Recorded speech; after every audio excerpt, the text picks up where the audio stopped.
Quello che sto per mostrarvi adesso, ragazzi, ha qualcosa di veramente incredibile. Caruana ha sconvolto il mondo degli scacchi.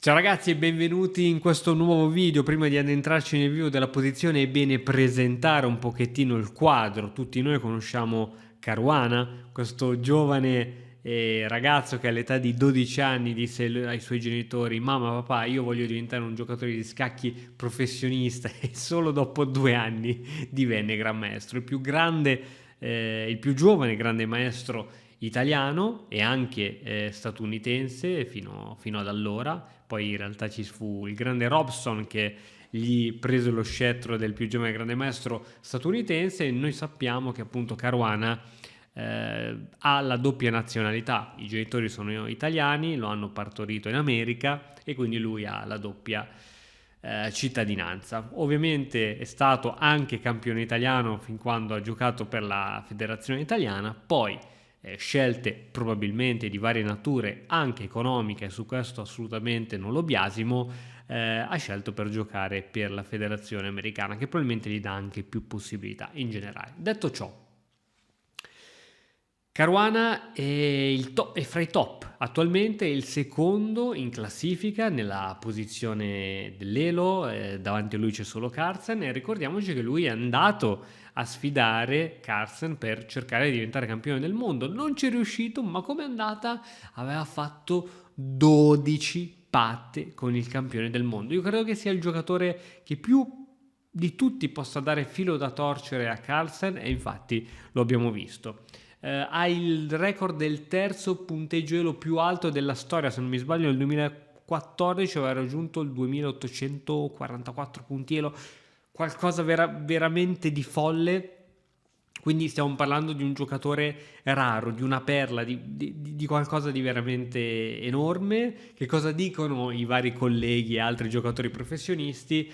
Vedono in Caruana ovviamente un grande talento e una grande genialità. In molti dicono che le mosse che fa Caruana e quelle che fa Carlsen si somigliano parecchio, dicono che nel 90% dei casi Caruana gioca le stesse mosse di Carlsen, ma Carlsen talvolta non giocherebbe mai delle mosse che fa Caruana, ed è in questa posizione che voglio mostrarti una di quelle mosse che veramente ha sconvolto il mondo scacchistico. Allora, goditi questa posizione.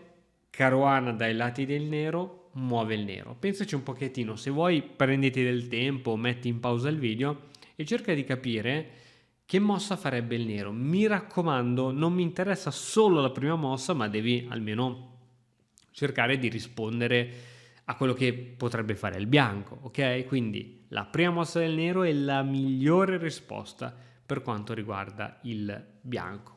Vai. Ok, in una posizione di questo tipo che cosa notiamo? Notiamo che c'è un bellissimo alfiere che ha un'ottima diagonale, l'alfiere del fianchetto, sacro, e non bisogna mai darlo. C'è un bellissimo cavallo, due bellissimi cavalli che possono occupare entrambi case interessanti. Una può essere la casa in E5, l'altra può essere la casa in C5, anche questa molto interessante. Cos'altro ci può essere? Vedo che c'è pressione su questo pedone, magari si può giocare per cercare di papparsi questo pedone, magari così, magari così. Magari posso giocare donna E7 per togliermi da questa diagonale, poi magari ti arriva a cavallo D5, insomma bisogna ovviamente pensarle tutte.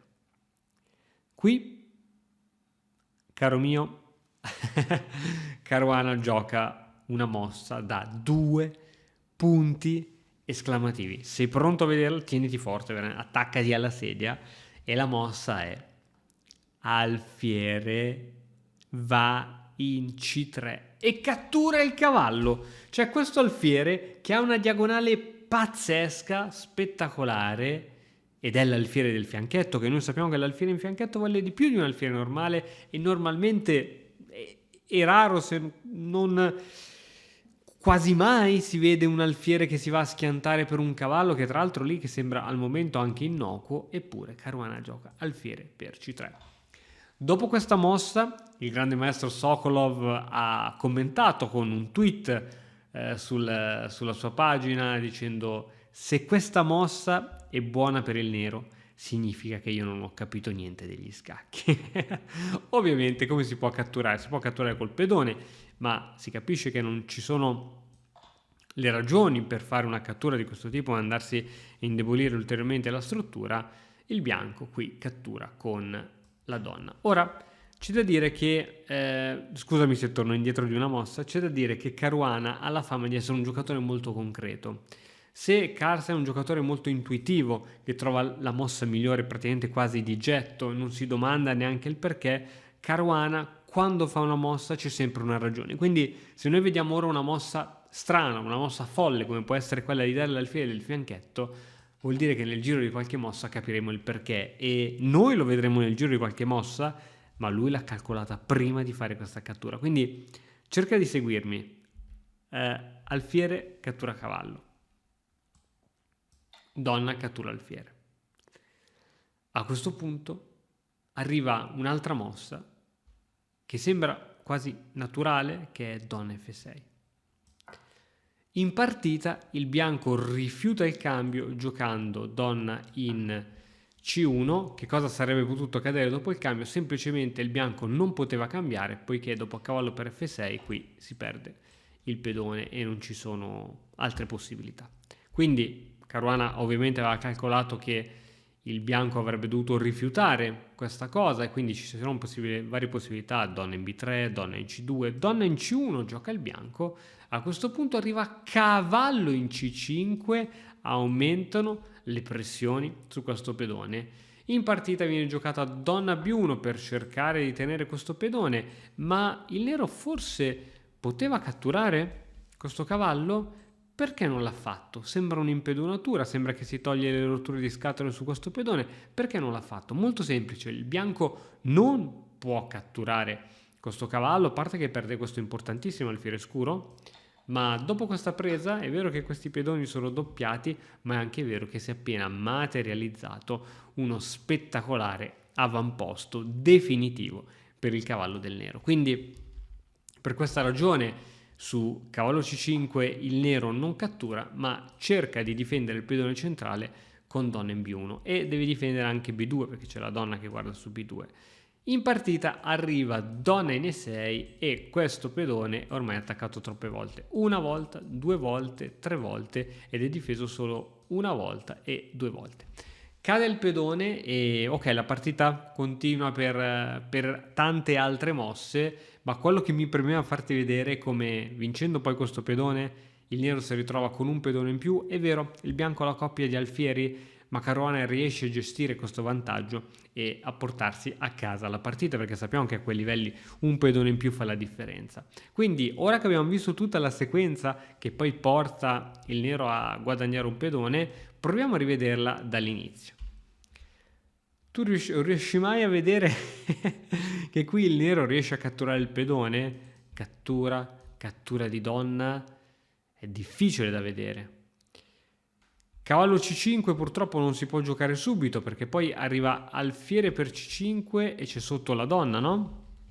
Quindi sarebbe stato carino ovviamente giocare cavallo C5 per attaccare subito a questo punto. Idem cavallo F6, ma ti arriva l'inchiodatura d'alfiere. Insomma, queste mosse non sembrano eccezionali.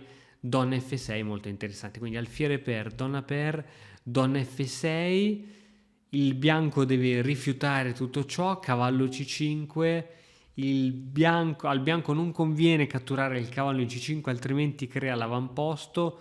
È veramente veramente spettacolare questa combinazione. Donna C1, abbiamo detto cavallo C5, donna qui e ovviamente donna E6. Non è facile calcolare, ok, sono solo 4 mosse se vogliamo, ma le 4 mosse migliori ovviamente per il nero e per il bianco.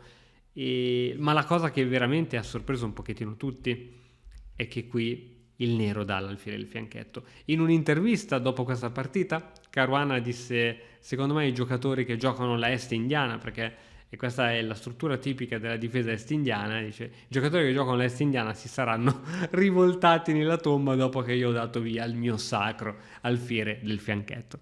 Bene ragazzi, fatemi sapere qui sotto con un commento cosa ne pensate, se anche voi avete pensato a questa mossa, oppure seguendo i principi normali degli scacchi avete scartato a priori questa possibilità.